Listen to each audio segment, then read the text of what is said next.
Bato um papo agora com o arquiteto e urbanista Ronei Martins, Costa Martins Silva, que já está conectado aqui conosco. Ronei, mais uma vez, uma satisfação, um prazer recebê-lo. Bom dia e bem-vindo. Olá, Beto, bom dia. Bom dia aos amigos do Farol de Limeira, bom dia a todos os nossos ouvintes e espectadores.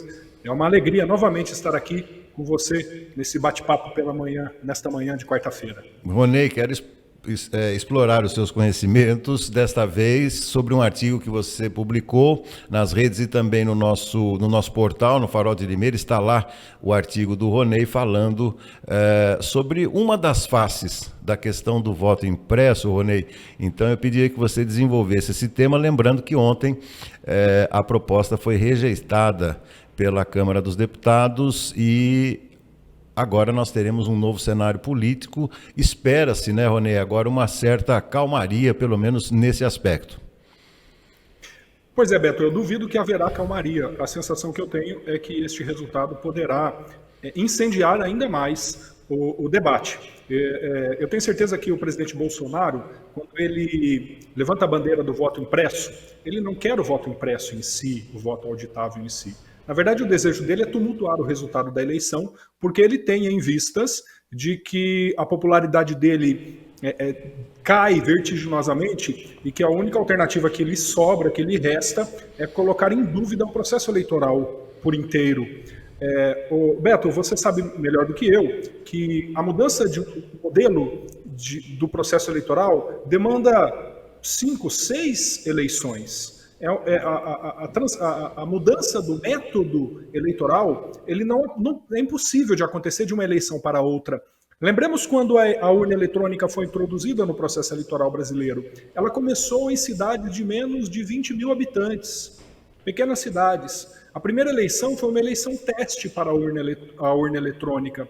90% do país votava em cédulas e apenas algumas poucas cidades, como cidades piloto, introduziram o processo eleitoral via urna eletrônica. Depois, na segunda eleição, ampliou-se o leque para cidades de até 50, 60 mil habitantes. De tal modo que somente 4 eleições depois, ou seja, depois de 10 anos, ou talvez mais, que o processo foi 100% digitalizado, digamos assim.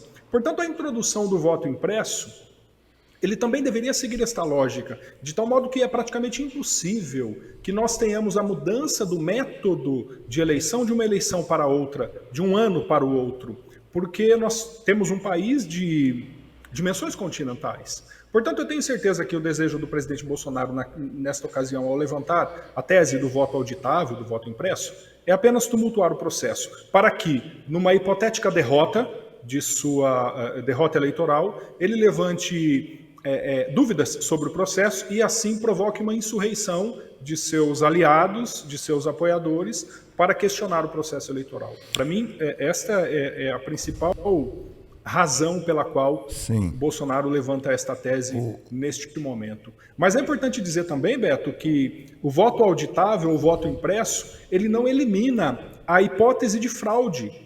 Aliás, ele amplia. Porque quando nós temos a contagem manual, quem é que fará o transporte destas urnas físicas com os votos impressos? Onde elas serão armazenadas de um dia para o outro?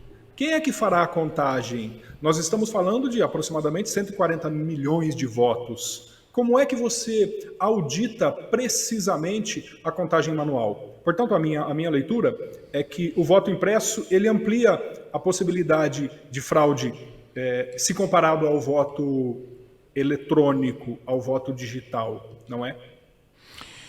E você faz em seu artigo praticamente uma crônica.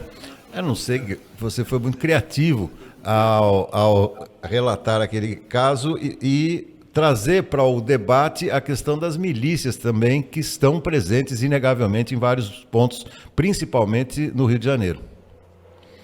Exato, Beto. E as milícias, elas a partir do Rio de Janeiro, elas se espalham pelo Brasil todo, é óbvio. E elas têm um controle, elas poderão ter um controle do voto com muito mais eficiência, porque o voto terá um meio físico. Portanto, eu levanto a tese nesta crônica, neste conto que eu levantei, que eu propus, para ilustrar uma situação na qual as milícias poderiam falsificar cédulas eleitorais, sejam estas em papel ou sejam estas impressas pela urna eletrônica. Elas poderiam criar mecanismos para falsificar estas cédulas eleitorais e impor aos seus controlados, as pessoas que vivem sob o controle das milícias, impor uma certa teatralização de fraude que facilitaria este controle.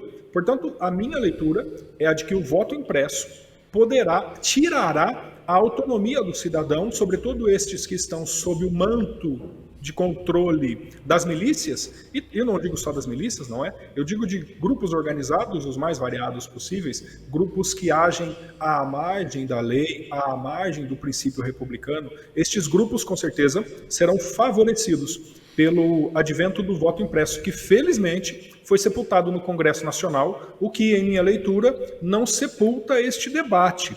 Eu pressuponho que o presidente Bolsonaro insistirá nesta tese, porque é a única alternativa dele, é a tábua de salvação dele para questionar o resultado eleitoral vindouro, que tende, segundo as pesquisas que nós vemos, tende a lhe ser desfavorável.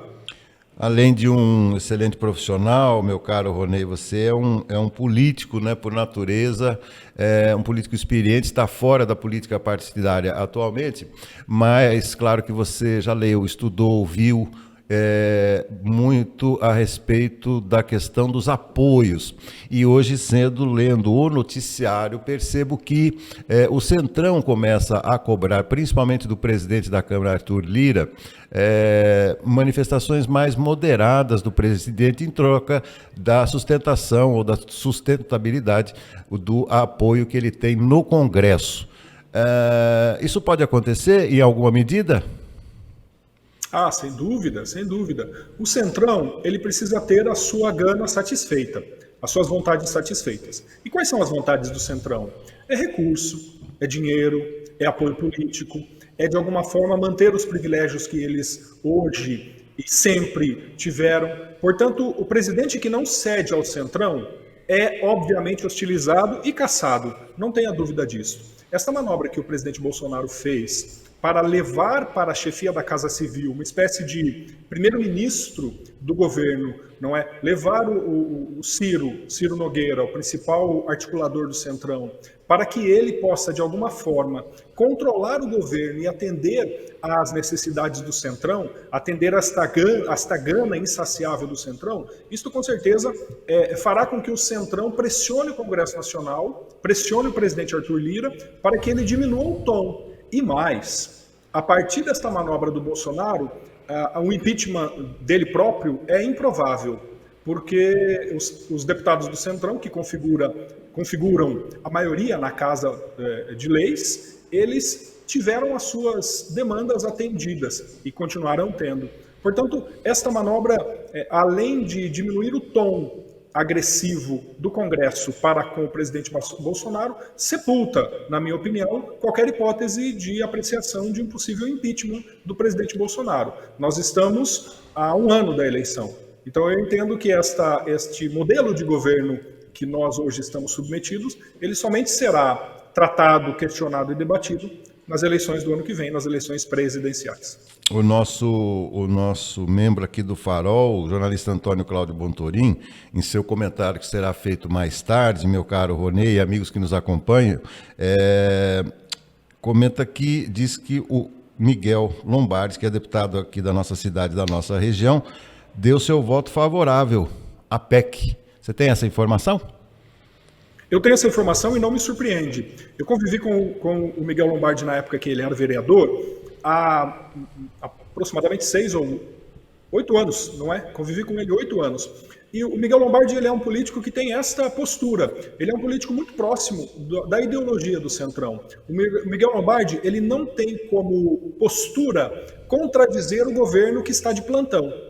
Ele sempre vai ser um deputado, um parlamentar, vinculado ao governo. Esta me parece ser uma estratégia de sobrevivência política. Portanto, eu não me surpreendi com esta postura do Miguel. A sensação que eu tenho é que ele sempre votará com o governo, sempre atenderá aos pedidos do governo, tendo como moeda de troca a solicitação de recursos, de verbas para suas bases eleitorais. Não é à toa que o Miguel tem conseguido recursos para Limeira. Ele consegue recursos porque, de alguma forma, ele negocia este apoio no Congresso Nacional e no governo federal. Portanto, esta é uma prática de sobrevivência política que ele adota, da qual eu sou crítico, é importante que se diga. Eu não entendo que o papel do parlamentar seja esse. O Congresso Nacional e o parlamentar devem ser independentes em relação ao outro poder, em relação ao executivo, mas esta é uma prática costumeira do do deputado Miguel Lombardi. Portanto, a sua postura de ter votado a favor do voto impresso,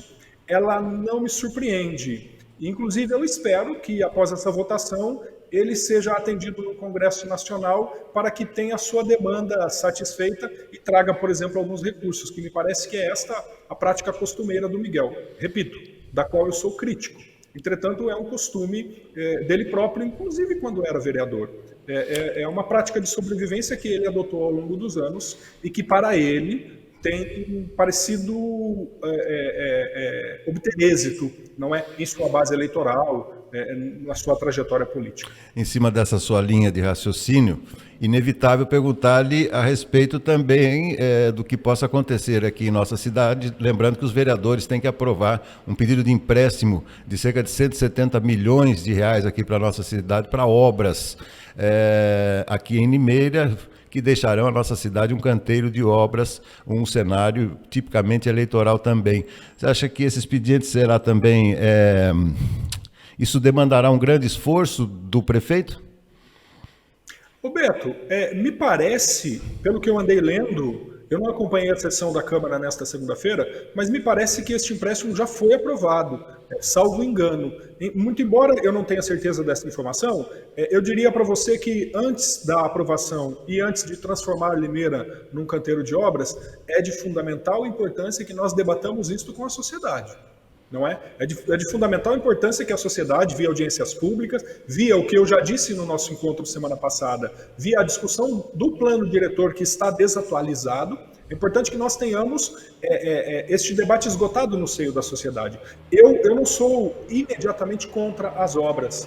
Eu acho que elas devem acontecer após uma reflexão criteriosa da sociedade no campo da eleição de prioridades. Quais são as obras prioritárias? Sim. O que Limeira carece de fato para que ela possa evoluir e para que nós possamos atender o maior número de pessoas e garantir que um recurso aplicado possa ser benéfico para o maior número de cidadãos limeirenses. Portanto, eu acho que ainda falta este debate, que poderia ter sido feito na revisão do plano diretor e que pode ser feito via audiências públicas para que a escolha da prioridade de algumas ou outras obras aconteça de forma ampla, transparente e democrática. O Cláudio está me confirmando aqui. Muito obrigado, Cláudio. Houve realmente essa aprovação. Eu estava me referindo exatamente porque existe um custo político para essa política de boa vizinhança que é adotada pelo prefeito, e a gente sabe que esse custo vem na base de cargos, liberação de obras em bairros, etc. Tudo isso vem a reboque dessa aprovação, né, Vanei? Roberto, nenhum prefeito, nenhum chefe de poder executivo, seja prefeito, governador ou presidente, sobrevive sem propor, sem aceitar negociações com o legislativo, que, na minha opinião, em muitos casos são antirrepublicanas, são negociações que estão à margem da moralidade administrativa. Mas eu diria para você que o prefeito que ousa romper esta relação com a Câmara, com o Legislativo, que em alguns casos é até promíscua, o prefeito que ousa romper essa relação, ele está fadado a ser cassado.